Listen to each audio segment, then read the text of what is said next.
Honorable assistance, bonjour. Bon, j'arrive en fin de parcours, j'espère que vous pourrez suivre avec moi. En tout cas, je suis très contente de participer à cette journée. On va aborder un thème qui est un peu différent et particulier. C'est le rapport entre les maladies cancéreuses et le système immunitaire. Comme introduction, donc, il faut savoir que les cellules cancéreuses, tout comme les micro-organismes, virus, bactéries, etc., s'adaptent pour échapper au système immunitaire. Il y a des mécanismes variés qu'utilisent les cellules cancéreuses pour échapper à ce système immunitaire, entre autres la quiescence, la séquestration, perturber la présence antigénique et favoriser les variations antigéniques. Je ne vais pas rentrer dans les détails, c'est juste pour avoir un aperçu. Alors, on va aborder un concept particulier qui est l'immunosurveillance. Qu'est-ce que l'immunosurveillance ? Donc, c'est un concept qui est apparu il y a environ 100 ans, découvert par Paul Ehrlich et modifié dans les années 50 par Burnett et Thomas. L'idée est que le système immunitaire joue un rôle de protecteur en éliminant les cellules précancéreuses, voire les cellules cancéreuses. Ces expériences conduisaient à admettre l'existence d'antigènes associés aux tumeurs et de surveillance par le système immunitaire de l'apparition de cellules tumorales. C'est-à-dire que les cellules cancéreuses, lorsqu'elles vont apparaître dans un organisme quelconque, elles ont à leur surface ce qu'on appelle des antigènes, qui sont des protéines qui existent à la surface des cellules cancéreuses. Ces antigènes vont permettre l'activation du système immunitaire et donc son action. Le concept d'immunosurveillance a tout d'abord été remis en question. Si le système immunitaire est défaillant, il doit y avoir, par conséquence, une incidence plus grande de tumeurs spontanées ou induites. Donc, c'est un principe de base. Les premières approches qui ont été faites sur des souris thymectomisées, c'est-à-dire chez lesquelles on a enlevé le thymus pour les rendre immunodéprimés, n'ont pas permis d'obtenir des résultats consensuels, c'est-à-dire que les résultats de ces études étaient plutôt contradictoires et n'ont pas été en faveur de ce concept d'immunosurveillance. Ensuite, il y a eu une renaissance de ce concept dans les années 90. Des études sur différents modèles de souris immunodéprimées ont montré une augmentation du risque de tumeurs spontanées chez ces souris. Au total, donc, l'immunosurveillance est un mécanisme complexe et hétérogène qui requiert l'action combinée des différents acteurs immunitaires et qui dépend du type cellulaire tumoral, du mécanisme de transformation ainsi que de la localisation anatomique de la tumeur. Actuellement, on considère que le système immunitaire, d'abord, prévient la formation de tumeurs, mais aussi favorise l'émergence ou la sélection de variants tumoraux d'héménogénéicité réduite. C'est-à-dire que le système immunitaire va agir comme un protecteur de l'organisme en luttant contre la formation de tumeurs, mais aussi lorsqu'il y a tumeur à l'intérieur de l'hôte, ce système immunitaire va moduler certaines cellules et va les rendre plutôt plus résistantes et moins sensibles au système immunitaire et donc plus fragiles. Il s'agit donc d'une vue plus large des interactions système immunitaire-tumeur, prenant en compte à la fois les effets protecteurs pour l'hôte et les effets modifiant la tumeur. Ça concerne donc les études qui ont été faites sur des modèles animaux. Qu'en est-il chez l'homme ? Chez l'homme, les patients immunodéficients ou traités par immunosuppresseurs présentent-ils plus de cancers que les sujets sains ? Première question. Deuxièmement, existe-t-il une corrélation entre l'infiltration lymphocytaire tumorale et la survie des patients ? Et enfin, les patients cancéreux peuvent-ils développer des réponses immunes contre la tumeur ? Le suivi épidémiologique de ces patients cancéreux à long terme a montré effectivement une augmentation importante de la fréquence des cancers chez des patients immunodéficients. Certains de ces cancers, comme les lymphomes non-hodgkiniens ou les sarcomes de Kaposi, sont en rapport par exemple avec des infections virales. D'autres n'ont pas d'étiologie virale et augmentent aussi. Par exemple, on a remarqué une augmentation de l'incidence des mélanomes malins, 2 à 4 fois plus, et de sarcomes non Kaposi chez les patients transplantés. Ceci ne s'explique pas par une infection ou autre. On a remarqué aussi chez les transplantés cardiaques une incidence 25 fois plus élevée de cancers pulmonaires et une augmentation de certains cancers comme le côlon, la vessie, le rein et les tumeurs endocrines. Les corrélations entre l'infiltration lymphocytaire et la survie. Comme ça a été abordé auparavant, les lymphocytes sont des cellules qui font partie du système immunitaire et qui interviennent, entre autres, dans certains cancers. On a remarqué que l'infiltration lymphocytaire dans les tumeurs est corrélée positivement avec la survie. Par exemple, dans des études qui ont été faites sur des 500 patients atteints de mélanome malin, les patients dont la tumeur était infiltrée par de nombreux lymphocytes ont une survie qui va de 1,5 fois à 3 fois plus importante que les patients sans infiltration. Ceci a été aussi rapporté pour des patients atteints de cancer du sein, de la vessie et du côlon. C'est un schéma qui récapitule un petit peu l'infiltration. La corrélation entre infiltration lymphocytaire et la survie.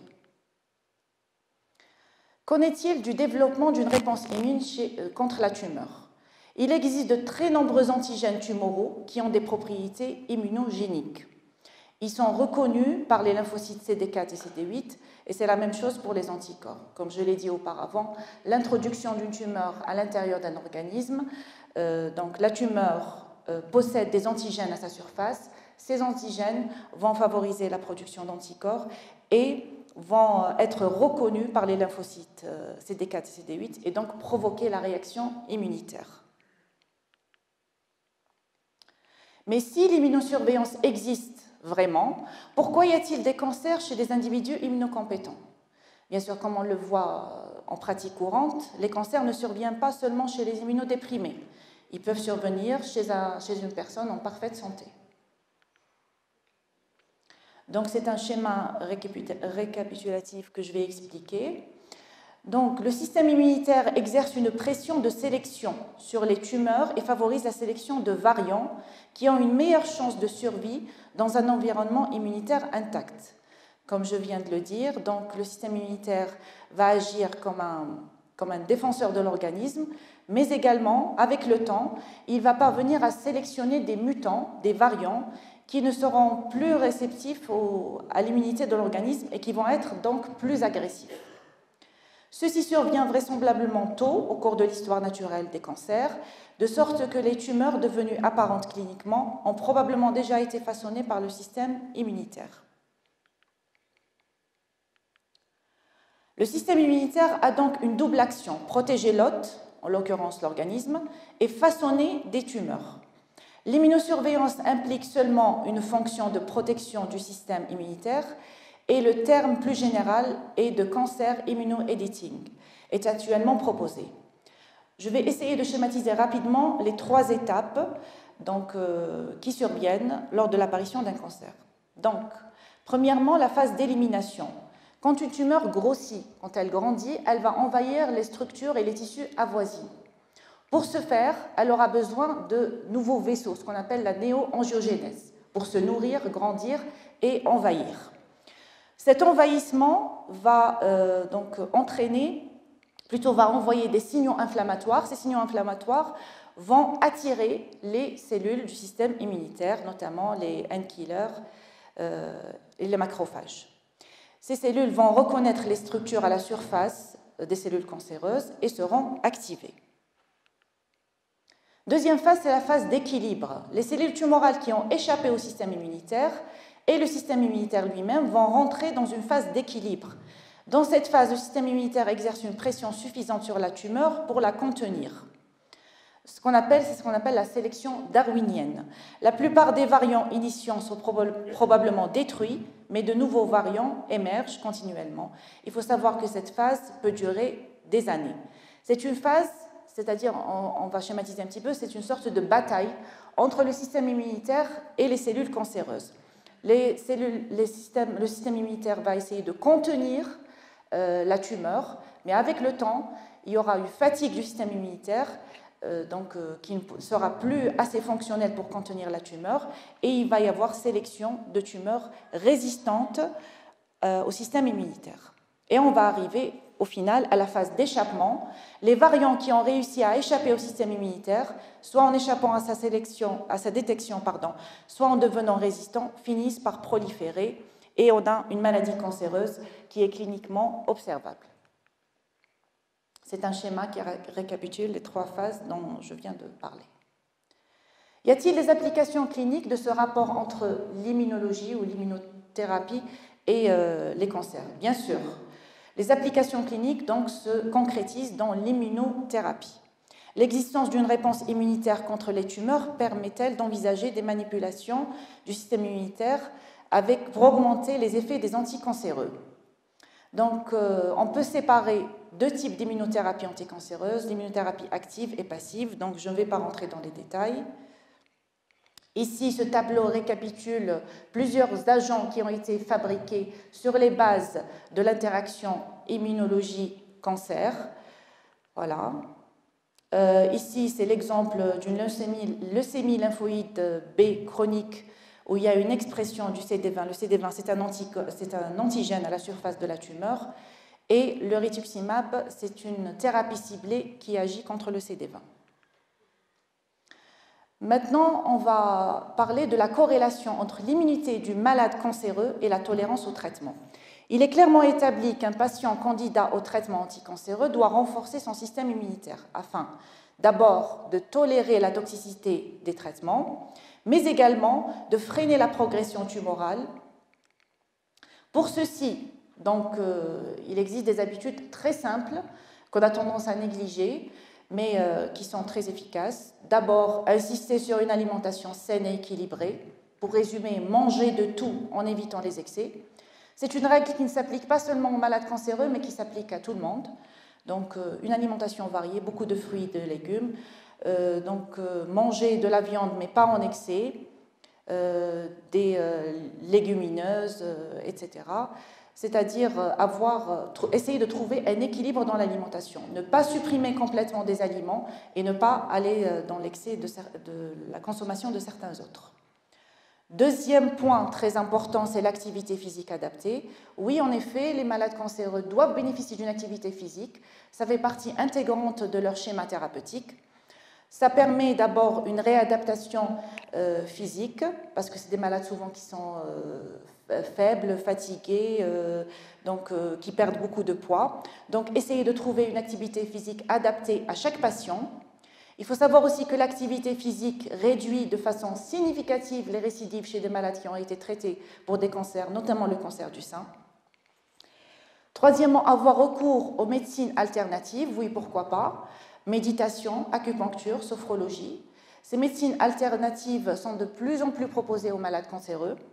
Ça permet d'une part de lutter contre les effets secondaires du traitement, entre autres les effets digestifs, nausées, vomissements, mais aussi de mieux supporter la douleur, qui est un maître symptôme en cancérologie. Il faut savoir donc que ces médecines alternatives, en ramenant un certain confort aux patients, permettent de réduire le stress de la maladie, et comme on le sait, le stress diminue l'immunité, et donc renforce l'immunité des patients.